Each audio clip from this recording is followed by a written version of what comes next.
Subscribe কৰক মোৰ YouTube channel আৰু কাষৰ বেল আইকনটো দবাই দিয়ক যাতে সকলোকে আগত আপুনি নটিফিকেশন পাব পাৰে। হাই গাইস, মই নজৰুল হক আকৌ এবাৰ স্বাগতম জনাইছো মোৰ ইউটিউব চেনেল জ্ঞান মালিনীলৈ। আপুনি বাৰু আধাৰ কাৰ্ড বনাইছে না? আধাৰ কাৰ্ড বাৰু আপোনাৰ বাবে প্ৰয়োজন কিয়? আজি আমি কথা পাতিম আধাৰ কাৰ্ডৰ বিষয়ে আৰু লৈ আহিম আপোনাৰ বাবে গুৰুত্বপূৰ্ণ কিছুমান আধাৰ কাৰ্ডৰ তথ্য। প্ৰথমতে চাওঁ আহক এখন আধাৰ কাৰ্ড, যিখন আধাৰ কাৰ্ড মই বনাইছো কৰ্ণাটকত। ইয়াত লিখা আছে মোৰ নাম, মোৰ দেউতাৰ নাম, মোৰ ঠাইৰ নাম, ভিলেজ, ডিস্ট্ৰিক্ট আদি। আৰু তলত আছে 12খন আধাৰ কাৰ্ড নাম, যি 12খন নম্বৰে আপোনাৰ পৰিচয় পত্ৰ বহন কৰে। আৰু ইয়াত তলত আকৌ মোৰ নাম লিখা আছে, মোৰ দেউতাৰ নাম লিখা আছে। আৰু অপজিট সাইডত কিবা লিখা আছে পঢ়ুৱা হওক।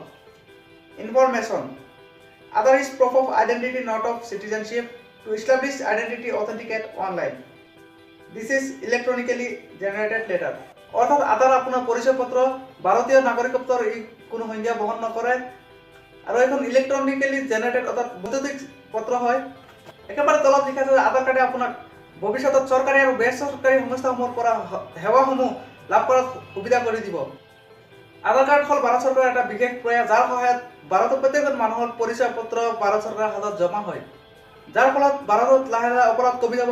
কাৰণ আধাৰ কাৰ্ড বনাওঁতে প্ৰত্যেকজন ব্যক্তিৰ 10 আঙুলিৰ হাতৰ ছাপ আৰু 2খন চকুৰ ৰেটিনাৰ স্কেন লোৱা হয়। আজিকালি আমাৰ প্ৰত্যেকৰে মোবাইলত মেছেজ আহি থাকে যে নিজৰ আধাৰ কাৰ্ড নম্বৰ মোবাইল নম্বৰ অথবা বেংকৰ নম্বৰৰ লগত সংযোগ কৰিব লাগে।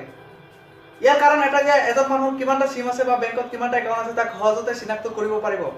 যদি আপুনি আপোনাৰ আধাৰ কাৰ্ড দিয়ে এখন সিম কাৰ্ড উলিয়াইছে আৰু যাতে কোনোবা এজন মানুহৰ পৰিচয় পত্ৰ ডুপ্লিকেট কৰি কোনোবা মানুহে সিম কাৰ্ড অথবা দুৰ্নামনি কৰিব নোৱাৰে। আৰু আধাৰ কাৰ্ড বনোৱাৰ ফলত পুলিচে যিকোনো অপৰাধীক অতি সহজে চিনাক্ত কৰিবলৈ সুবিধা হ'ব, যিটো আমাৰ সকলোৰে বাবে ভাল খবৰ।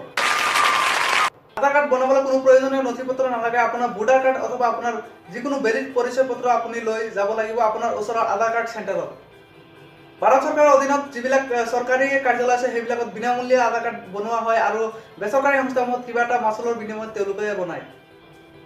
আধাৰ কাৰ্ড বনাবলৈ বিশেষ কোনো যোগ্যতাৰ উল্লেখ নাই। সৰুৰ পৰা বৃদ্ধলৈকে যিকোনো বয়সৰ মানুহে এই আধাৰ কাৰ্ড বনাব পাৰিব।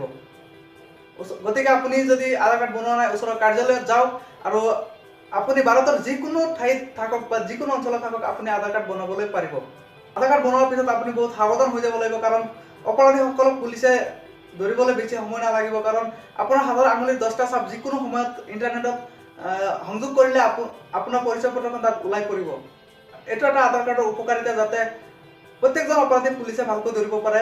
যাতে ভাৰতত বহুতো 2 নম্বৰী বস্তু কমি যাব।